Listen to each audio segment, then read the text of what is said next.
Hello everyone, welcome to my channel. मैं हूं प्रज्ञा और आज के वीडियो लेक्चर में हम जो है क्लास 8 ज्योग्राफी का chapter 3 mineral and power resource के बारे में देखेंगे। तो मिनरल होता है खनिज, अब पावर होता है जो चीज़ें जिससे कि हम विद्युत, जैसे कि इलेक्ट्रिसिटी हो गया, जिससे कि कोई चीज़ चलती है। तो पावर, जैसे कि हमको कुछ करने के लिए पावर चाहिए रहता है, ताकत चाहिए रहती है, वैसे ही मशीन को चलाने के लिए पावर, फ्यूल चाहिए होता है। तो वो चीज़ें कहाँ से आती है वो इस हम चैप्टर में देखेंगे। तो यहाँ पे जैसे कि ये लोडिंग हो रहा है, जैसे कोल माइन है, कोल माइन में जो है कोयला जो है उसकी लोडिंग हो रही है ट्रक्स में। तो ट्रक में कोयला जो है लोड करके जो इंडस्ट्रीज है, फैक्ट्रीज है, वहाँ लेके जाया जाती है, पावर प्लांट्स में लेके जाया जाती है, स्टील प्लांट्स में लेके जाया जाता है, जहाँ पे इनका यूज होता है। तो हम देखेंगे कीरी के साथ स्टार्ट करेंगे। Keeri was visiting Sukant in his native place near Dhanbad. तो धनबाद जो है वहाँ पे कोयला के माइंस है, कोल के माइंस है। तो कीरी कहाँ है? सुकांत के पास जाती है, उसके जो उसका नेटिव प्लेस है धनबाद, वहाँ पे। तो Keeri was amazed to see that large area where black. अब जो कोयला के खदान वाले एरिया होते हैं वहाँ पे कालापन आपको ज़्यादा दिखेगा। तो यहाँ पे क्या, वहाँ पे जाती है तो देखते हर जगह ब्लैक ब्लैक है, गंदा गंदा सा है। तो Sukant, why is this so place so black and dusty? तो पूछती है कि इतना कालापन क्यों है और इतना डस्टी क्यों है यहाँ पे। She asked this, he asked, this is because of the coal mines near. So वो बताते हैं।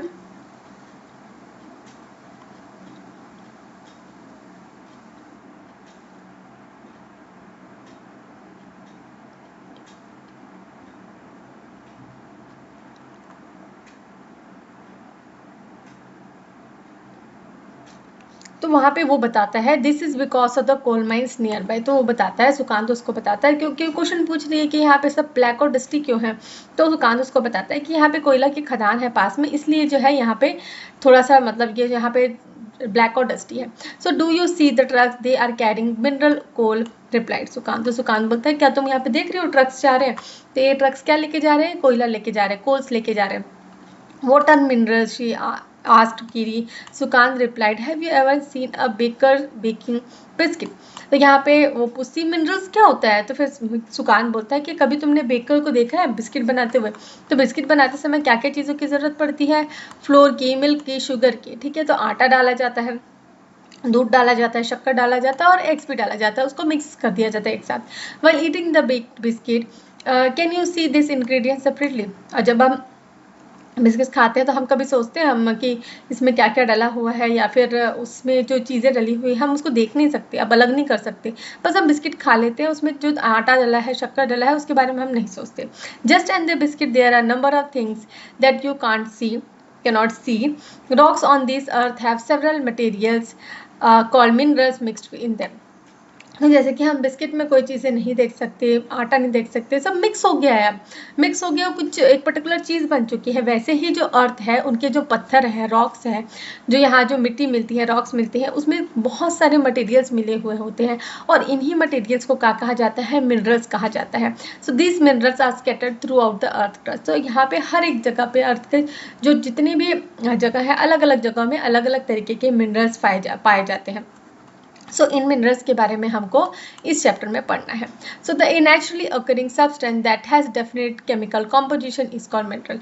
तो नेचुरली अकरिंग सब्सटेंस मतलब जो पृथ्वी में अपने से पाया जाता है, उसे किसी कोई बनाता नहीं है, किसी के बनाने की क्षमता भी नहीं है, ठीक है। और उसका एक डेफिनेट केमिकल कॉम्पोजिशन होता है। केमिकल कॉम्पोजिशन होता है, जैसे कि आप साइंस में पढ़ रहे होंगे या आप आगे पढ़ेंगे, तो हर एक जो मेटल होता है, मेटल्स के बारे में हम पढ़ते हैं, तो ये मेटल्स इन्हीं चीज़ों से निकाला जाता है, ये मिनरल्स से ही निकाला जाता है। तो इसमें भी बहुत सारे प्रकार होते हैं जो आगे हम देखेंगे। So minerals are not evenly distributed over space, they are concentrated in a particular area और रॉक फॉर्मेशन। तो ये एक जगह पे मतलब ये मिनरल्स जो है वो एक ही जगह पे नहीं मिलते, मतलब इवनली डिस्ट्रीब्यूट नहीं है, कहीं पे कुछ है, कहीं पे कुछ है, ऐसा कुछ इवनली डिस्ट्रीब्यूटेड नहीं है। तो ये इनका कंसंट्रेशन किसी भी पर्टिकुलर एरिया में हो सकता है, किसी भी पर्टिकुलर रॉक फॉर्मेशन में हो सकता है। Some minerals are found in the areas which are not accessible such as Arctic Ocean, bed and Antarctica. तो ऐसे भी बहुत सारे मिनरल्स हैं जो आर्टिक ओशन और अंटार्कटिका के रीजन में पाए जाते हैं, जहाँ पे से वहाँ उनको एक्सेस करना थोड़ा सा मुश्किल होता है। So minerals are formed in various different types of geological environment under varying conditions. तो मिनरल्स जो है अलग अलग जो जियोलॉजिकल एनवायरनमेंट्स है, जियोलॉजिकल एनवायरनमेंट्स मतलब कुछ प्लेटियोज में पाए जाते हैं, कुछ माउंटेन्स में पाए जाते हैं, तो अलग अलग जगह पे, कुछ ओशन क्रस्ट में पाए जाते हैं, तो अलग अलग जगह पे अलग अलग मिनरल्स हमको मिलते हैं। So they are created by natural process without any human interference. जैसे कि मैंने अभी बताया कि इसको बनाने की क्षमता किसी के पास नहीं, किसी ह्यूमन के पास नहीं, कोई ह्यूमन वहाँ पे कुछ काम वाम नहीं करता, ये अपने से नेचुरल प्रोसेस से ही बनते हैं।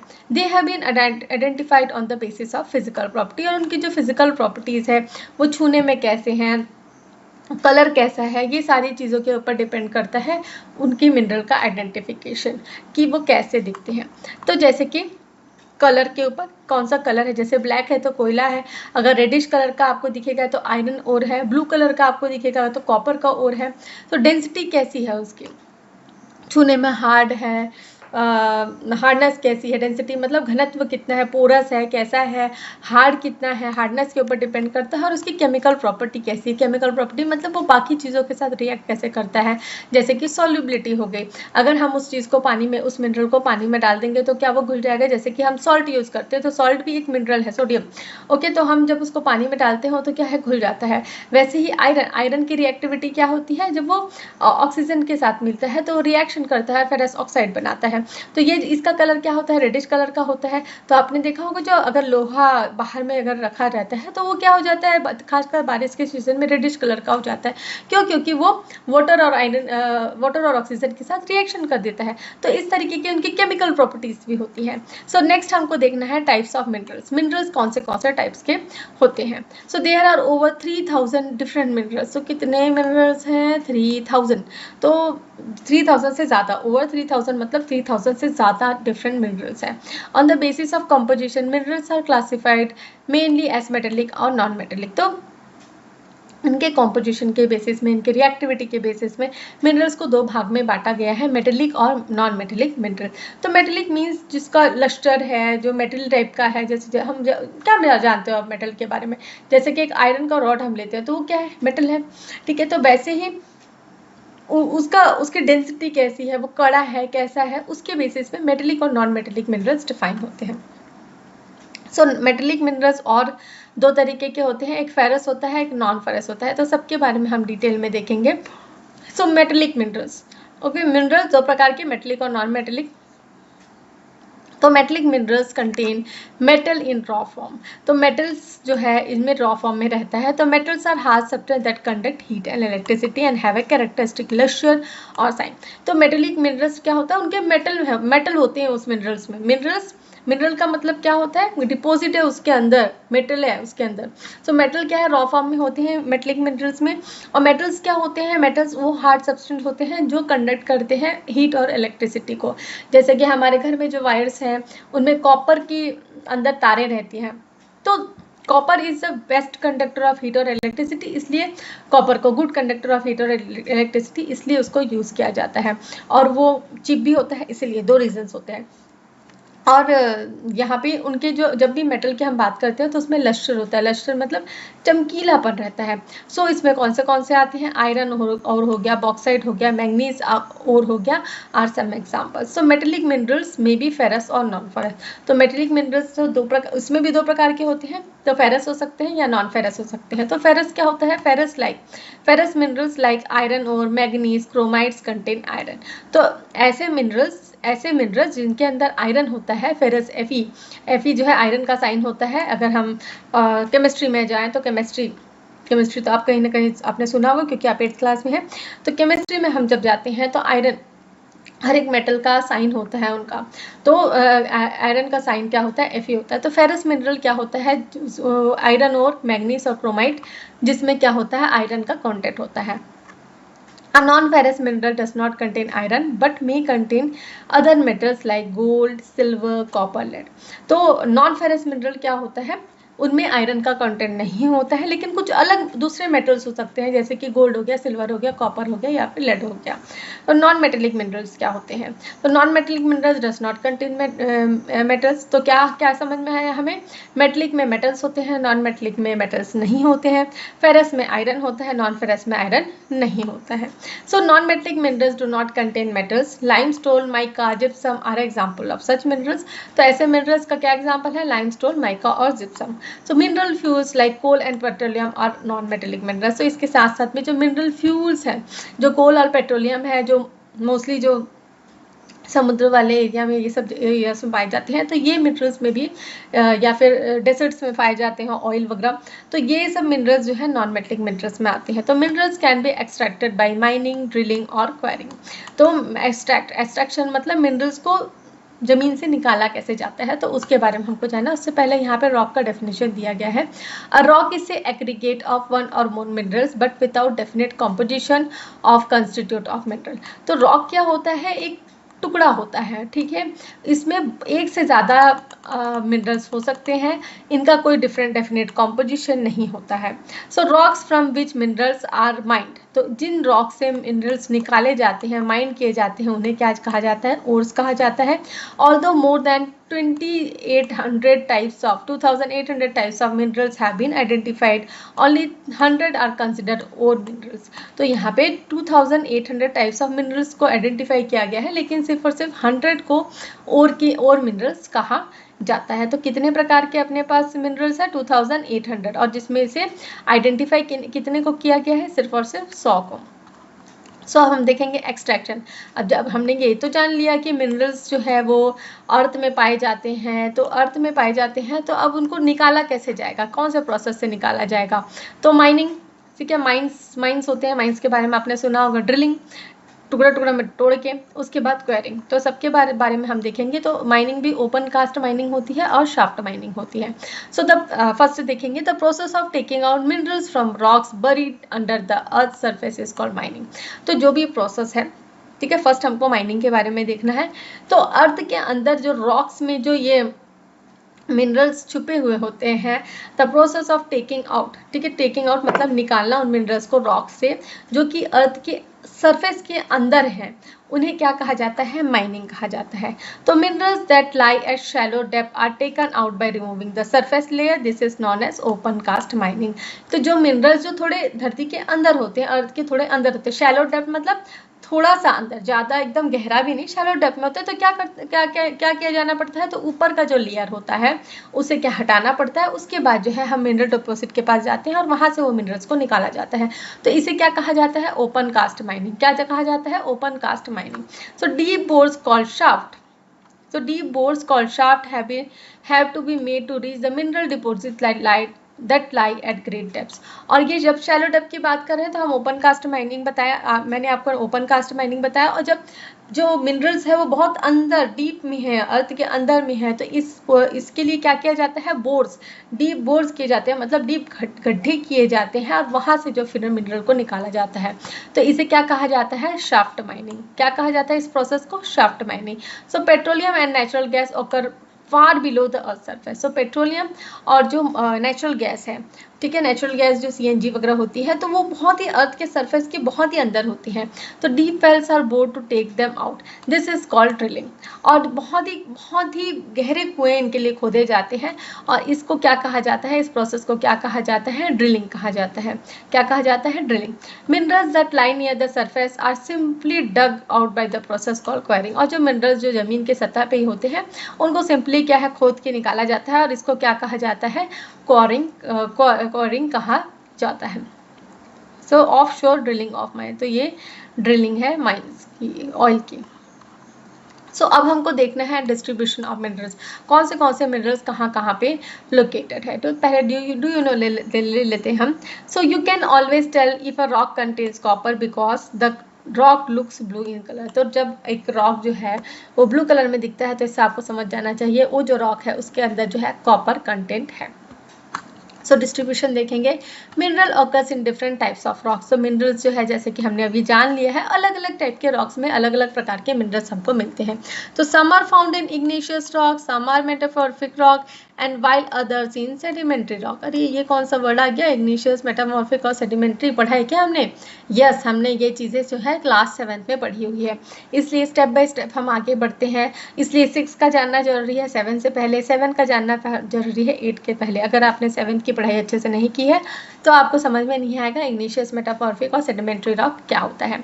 तो इग्निशियस रॉक क्या होता है, जब लावा वोल्केनो फूटता है, लावा निकलता है, तो सरफेस पे जो लावा जमता है और ठंडा होता है, ठंडा होने के बाद कुछ समय के बाद जो है वो इग्निशियस रॉक में कन्वर्ट हो जाता है। क्या होता है, इग्निशियस रॉक में कन्वर्ट हो जाता है। और सेडिमेंट्री रॉक्स क्या होते हैं, जब यही igneous rock layer by layer जमते जाते हैं तो ये सेडिमेंट्स में सेडिमेंट्री रॉक्स क्या होता है, जो छोटे छोटे सेडिमेंट्स होते हैं, छोटे छोटे टुकड़े होते हैं, वो एक साथ जुड़ जाते हैं तो फिर सेडिमेंट्री रॉक्स में बदल जाते हैं। और जब ये जो सेडिमेंट्री रॉक्स है बहुत ही ज़्यादा प्रेशर में, एयर प्रेशर के साथ होते हैं और दूसरे रॉक में बदल जाते हैं तो उन्हें मेटामॉर्फिक रॉक कहा जाता है। तो generally metallic minerals are found in igneous and metamorphic rock. तो जो भी मेटेलिक मिनरल्स है वो कहाँ पाए जाते हैं, इग्निशियस और मेटामॉर्फिक रॉक में पाए जाते हैं।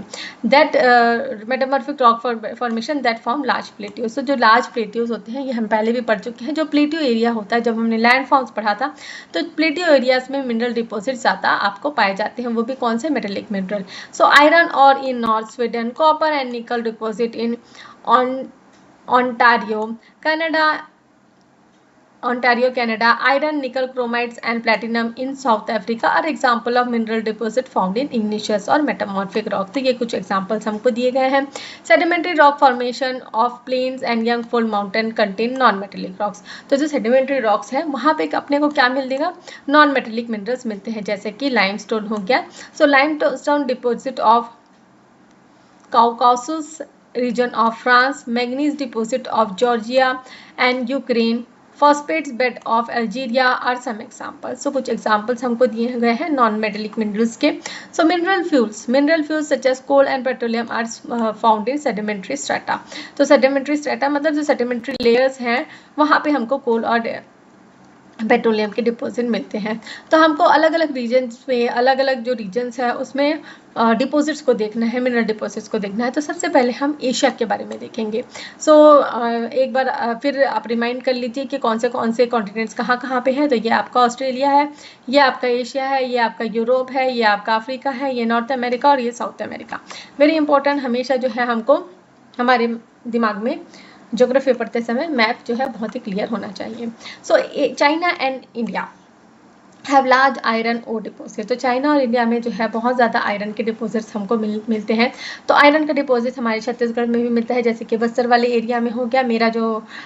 मेरी जो मतलब माइका आप बोल सकते हैं, जो दली राजरा, वहाँ पे भी आयरन ओर के डिपॉजिट्स काफ़ी हैं, जिसको बीएसपी ने यूज़ किया। भिलाई स्टील प्लांट का आयरन ओर का माइंस है जिसको भी भिलाई स्टील प्लांट पे यूज़ किया जाता है और वहाँ से प्रोसेस होकर स्टील बनाया जाता है। सो चाइना और एशिया, तो यहाँ पे हम देख सकते हैं आयरन के डिपॉजिट्स। ठीक है, आयरन का डिपॉजिट आपको झारखंड वाले एरिया में भी मिलेगा। Okay, so China and India are large iron ore deposit. The continent produce more than half of the world. तो ये जो कॉन्टिनेंट है एशिया, वो पूरे विश्व का हाफ से ज़्यादा टिन भी प्रोड्यूस करता है। तो यहाँ पे आयरन का डिपॉजिट यहाँ पे बताया गया है, आयरन का डिपॉजिट। ठीक है, और नेक्स्ट आपका बॉक्साइट का डिपॉजिट भी यहाँ पे इंडिया में होता है। So China, Malaysia and Indonesia are among the world's leading tin producer. जो चाइना, मलेशिया और इंडोनेशिया क्या है, टिन के प्रोड्यूसर्स है। China also leads in the production of lead. तो लेड के प्रोडक्शन में भी चाइना आगे है, एनीटोमी और टंगस्टन इनके प्रोडक्शन में भी। सो Asia also has the deposit of manganese, bauxite, निकल, जिंक एंड कॉपर। तो इनके डिपॉजिट भी एशिया में देखने के लिए मिलते हैं। सो ये स्ट्रेट फॉरवर्ड चीज़ें हैं, कहाँ पे क्या चीज़ मिलता है, इसमें ज़्यादा एक्सप्लेनेशन की कुछ ज़रूरत नहीं है। तो एक ऐसी भी कंट्री है जहाँ पे बिल्कुल भी कोई भी मिनरल डिपॉजिट नहीं है, और वो है, उसका खिताब किसे मिलता है, स्विट्जरलैंड को। कोई भी मिनरल डिपॉजिट नहीं है इनके पास में, कोई भी मिनरल डिपॉजिट नहीं है, और इसलिए इसके यहाँ साथ मच्छर भी नहीं है। मैंने साथ पढ़ा है कि स्विट्जरलैंड में मच्छर नहीं होते हैं। Next is Europe. Europe is the leading producer of iron ore in the world. तो यूरोप जो है लीडिंग है, सबसे आगे है आयरन ओर के प्रोडक्शन में पूरे विश्व में। The countries with large deposit of iron ore are. तो सबसे ज़्यादा डिपॉजिट जो है कंट्रीज जिसमें बहुत सारे आयरन ओर है वो कौन से हैं आपके, रशिया हो गया, यूक्रेन हो गया, स्वीडन हो गया और फ्रांस हो गया। Next, mineral deposits of copper, lead, zinc, manganese and nickel are found in eastern Europe और यूरोपियन एशिया। तो इस जगह में हमको कॉपर, लेड, जिंक, मैग्नीज और निकल पाए जाते हैं। Next is north America. हमको नॉर्थ अमेरिका के बारे में देखना है, कहाँ कहाँ पे नॉर्थ अमेरिका में क्या क्या है। So the mineral deposit in north America are located in 3 zone. तो जो मिनरल डिपॉजिट है नॉर्थ अमेरिका में वो 3 जोन में है। तो कैनेडियन रीजन हो गया आपका, the Canadian region north of the Great Lakes, Appalachian region हो गया, और mountain range of the west. तो ये 3 रीजन्स में नॉर्थ अमेरिका जो है उसको डिफ्रेंशिएट किया गया है। सो आयरन और निकल, गोल्ड, यूरेनियम एंड कॉपर, तो ये सारी चीज़ें जो है कैनेडियन शील्ड में मिलती है। Coal in the Appalachian regions, coal Appalachian regions में, और western Cordilleras have vast deposit of copper, zinc, copper, lead, zinc, gold and silver. तो हमने क्या देखा यहाँ पे, नॉर्थ अमेरिका बहुत ही मतलब गोल्ड मिनरल्स भी यहाँ पे अच्छे खासे मिलते हैं। नेक्स्ट हमको देखना है साउथ अमेरिका के बारे में। So Brazil is the larger producer of high grade iron ore. तो ब्राज़ील जो है हाईएस्ट प्रोड्यूसर है हाई ग्रेड आयरन ओर का, है ना। यहाँ पे हमने अभी क्या बात कर रहे हैं, अच्छी क्वालिटी के आयरन ओर का ब्राज़ील जो है लार्जेस्ट प्रोड्यूसर है। Chile and Peru are leading producer of copper. Chile और पेरू में क्या मिलते हैं, कॉपर मिलता है। Brazil and Bolivia are among the world's largest producer of tin. South America also has large deposit of gold, silver, zinc, chromium, manganese, bauxite, mica, platinum, asbestos, diamond. तो इतनी सारी चीज़ें जो साउथ अमेरिका में मिलती है, क्या क्या है, गोल्ड भी है आपका, सिल्वर भी है, जिंक भी है, क्रोमियम है, manganese, bauxite, mica, platinum, asbestos and diamond also. तो diamond is also a mineral, ये non metallic mineral. So mineral oil is found in Venezuela, Argentina, Chile, Peru. तो मिनरल ऑयल भी इन लोकेशंस पे मिलता है। नेक्स्ट हमको देखना है अफ्रीका के बारे में। So Africa is rich in mineral resources. Africa बहुत ही रिच है मिनरल रिसोर्सेज में, बहुत ज़्यादा मिनरल्स यहाँ पाए जाते हैं। It is the world's largest producer of diamonds, gold and platinum. तो जिस चीज़ों से, जिन धातुओं से ज्वेलरीज बनती है, जैसे कि आपके डायमंड हो गया, गोल्ड हो गया और प्लैटिनम, इनसे बहुत ही एक्सपेंसिव ज्वेलरीज मिलती है। तो ये सबसे ज़्यादा कहाँ मिलता है, अफ्रीका में मिलता है। ये सब के होने के बावजूद भी आपने कभी सोचा कि अफ्रीका जो है एक अंडर डेवलप्ड कंट्री है। ये तीनों चीज़ें बहुत ही महंगी चीज़ें हैं, उसके बावजूद भी अफ्रीका क्या है, एक अंडर डेवलप्ड कंट्री है। So South Africa, Zimbabwe and Zaire produce a large portion of world's gold. तो यहाँ पे सबसे ज़्यादा गोल्ड मिलते हैं कहाँ, साउथ अफ्रीका, जिम्बाब्वे और Zaire. The other minerals found in Africa are, और अदर मिनरल्स जो यहाँ मिलते हैं वो क्या है, copper, iron ore, chromium, uranium, cobalt and bauxite. तो यहाँ पे रेडियो एक्टिव मटेरियल यूरेनियम भी अफ्रीका में मिलता है। Oil is found in Nigeria, Libya and Angola. तो ऑयल भी यहाँ मिलता है नाइजीरिया, लिबिया और अंगोला में। तो अफ्रीका के बारे में हमने लास्ट क्लास 7 में भी पढ़ा था, जहाँ पे हमने पढ़ा था कि ऑयल कहाँ पे मिलता है, लिबिया और नाइजीरिया वाले एरिया में। सो do you know the green diamond is the rarest diamond. तो एक ग्रीन डायमंड होता है जो वर्ल्ड में मतलब रेयरेस्ट डायमंड है। The older stock in the world are in western Australia, they date from 4,300 million years ago, only 300 million year after the earth was found। तो यहाँ पे जो सबसे पुराने रॉक्स जो है वो कहाँ पे आपको मिलेंगे, वेस्टर्न ऑस्ट्रेलिया में। तो वो उनका डेट क्या है, उनका डेट है 4,300 मिलियन अगो। तो इतने ईयर पहले का है, और ये माना जा रहा है कि 3,000 ईयर्स के बाद का ही टाइम है जब अर्थ का फॉर्मेशन हुआ था। तो हम नेक्स्ट ऑस्ट्रेलिया के बारे में देखेंगे। So Australia is the largest producer of bauxite in the world. तो ऑस्ट्रेलिया सबसे ज़्यादा बॉक्साइट प्रोड्यूस करता है, और लीडिंग प्रोड्यूसर है गोल्ड, डायमंड और आयरन और टिन और निकल का भी। So it has rich it is also rich in copper, lead, zinc and manganese. तो इनमें भी ये अव्वल है ये सब चीज़ों के प्रोडक्शन में भी। And Kalgoorlie and Coolgardie areas of western Australia have large deposit of gold. तो गोल्ड भी यहाँ ऑस्ट्रेलिया में काफ़ी हद तक मिलता है। नेक्स्ट है हमारा एंटार्क्टिका के बारे में देखना है। The geology of Antarctica is sufficiently well known to predict the existence of a variety of mineral deposit. तो ये जियोलॉजी जो है एंटार्क्टिका के मतलब हाँ भाई प्रेडिक्ट कर सकते हैं कि यहाँ पे बहुत ज़्यादा मिनरल डिपॉजिट मिलते हैं, सम प्रोबेबली लार्ज। तो significant size of mineral deposit of coal, ठीक है, कोल यहाँ बहुत मिलता है कहाँ पे, ट्रांस एंटार्क्टिक माउंटेन्स में मिलता है, और iron near Prince Charles Mountains of East Antarctica is forecasted. So iron ore gold, silver, oil are also present in commercial quantity. तो इतनी सारी चीज़ें जो है अंटार्कटिका में है, लेकिन जो कि जैसे कि हम जान रहे हैं अंटार्कटिका वाला जो एरिया है वहाँ हम ज़्यादा मतलब एक्सप्लोरेशन नहीं कर सकते, थोड़ा सा अनएक्सप्लोर्ड एरिया है, तो इसलिए जो है यहाँ पे से ये सारी चीज़ें एक्सट्रैक्ट करना थोड़ा सा मुश्किल है।